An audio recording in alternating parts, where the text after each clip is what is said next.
Hello, my friends. I hope you're doing well today. Today I wanted to spend a bit of time showing you your next assignment, which is going to make everybody so excited because everyone loves assignments, and that's a terrible introduction, but I'm going to stick with it. Welcome, Missia. Hope you're doing well. This project, I really want to present this idea of it being similar to the last one. And what's my goal is with this course is to give opportunities for you to deep dive into some of these specific theorists, but at the same time, hopefully do it in a way that is kind of cool and fun and exciting and allows you to sort of express yourself. And what my goal here is you're going to notice that this assignment looks very similar to the last one, right? And this is sort of going to be the case with 2 and 3, with assignments 2 and 3. So the first assignment was the PERMA one. The last assignment is going to be more focused on some of these actual visualization practices and some of the stuff around coaching psychology. But this kind of 2 and 3, the first one was on existential and phenomenological, and you've submitted those. And then this second one is going to be around these psychotherapeutic influences. Now, here's the deal, because I understand what some of you might be thinking around, like, okay, I haven't given you any marks back, and I'm giving another assignment. Like, how are you supposed to know, like, how I grade and how you're supposed to prepare? So here's the idea: is like, my goal is give you this assignment, have you check it out, maybe even pick who you want to focus on, maybe even start finding some information. And then as soon as I get this video kind of cutting up, maybe even as soon as like later after this afternoon and definitely by tonight, I'm going to start getting into marking some of the second assignments. Okay, so I'm going to kind of skip PERMA just for functional purposes for a second, try to mark the assignment 2 first, because I think if I give you some feedback on how you did on assignment 2, that'll sort of help inform if you think you're kind of on the right track for assignment 3. And I think this makes a little bit more sense. And then I'll kind of like, circle back and get that assignment 1.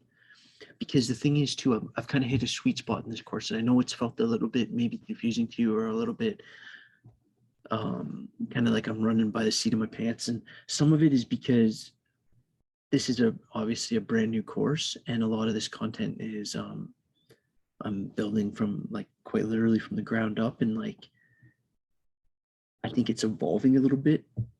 And but having said that, I did do a lot of prep work over the holidays, and a lot of that prep work was more towards the lectures that are coming later in the course. So I've kind of like put myself in a position where there's a lot of kind of heavy lifting early, but I have reinforcements coming for later in the course, so it should work out pretty good now from now on time wise.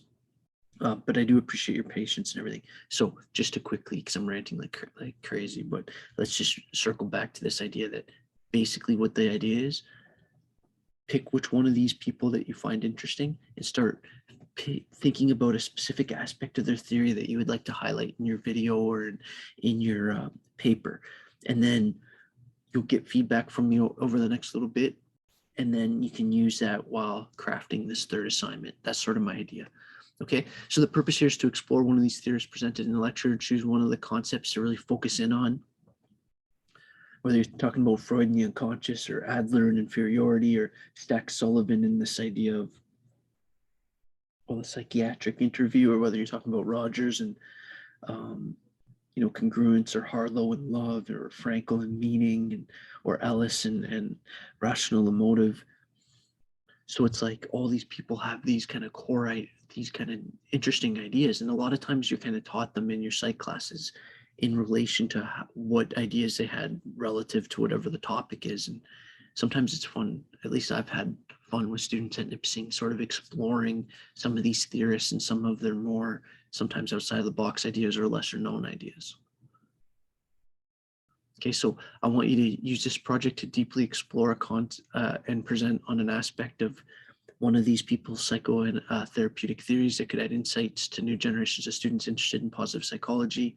The goal is to find an interesting idea from one of these giants of psychology. That's actually the term I use in the second year course that I do in psych. I just like that term. It's like, it's kind of a relevant reference to Einstein saying that, like, he stands on the shoulder of giants. That's where that classic saying comes from. This project can be done individually or in pairs. If in pairs, you'll both get the same marks. Okay, one differentiation or deviation, I should say, from the schedule is I'm just giving an extra week on this. I'm getting it out a week late and I'm giving an extra week. I feel like that's sort of fair. If people need a little bit extra time, you can message me. Okay. Again, I hope that you can kind of see that I'm like I'm decently flexible with stuff, and like as long as you're being reasonable, I'm a pretty reasonable teacher, I think. Obviously, that's all just based on what I would assume. Like I don't know any of your other teachers. So again, if people feel like they need even a bit more time, that's okay. But the reason I'm saying that is because as a teacher, I'm also just always aware of like, if I give you too much time, then it's going to get into the way of the last thing too, right? So, but again, if you're feeling like really stressed or something, just reach out to me. We'll figure something out. Okay, so I did the same kind of thing here as the last assignment. So I tried to make quick kind of tags here that will bring you to the relevant theorists spot in the big lecture that I just did about this.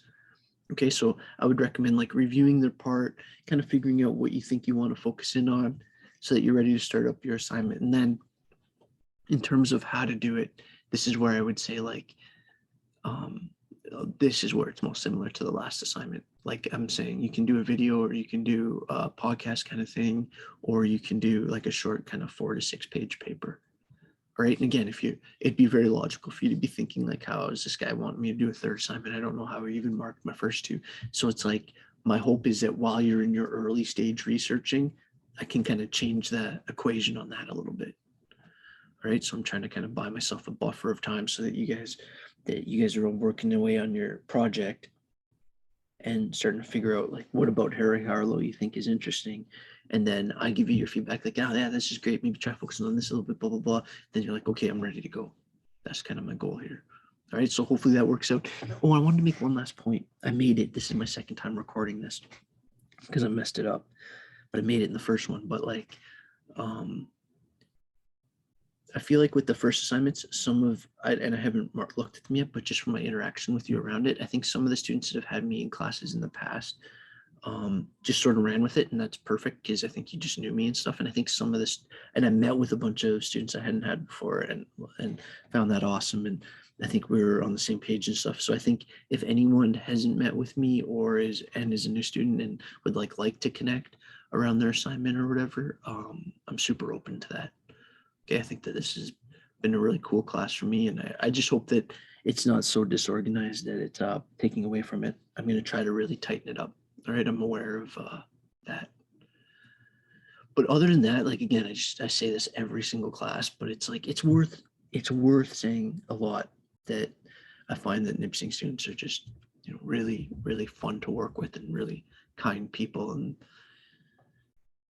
that matters a lot. That's a huge thing to say. So, all right, cheers. Take care, and yeah, I'll catch you soon. New content coming soon, my friends.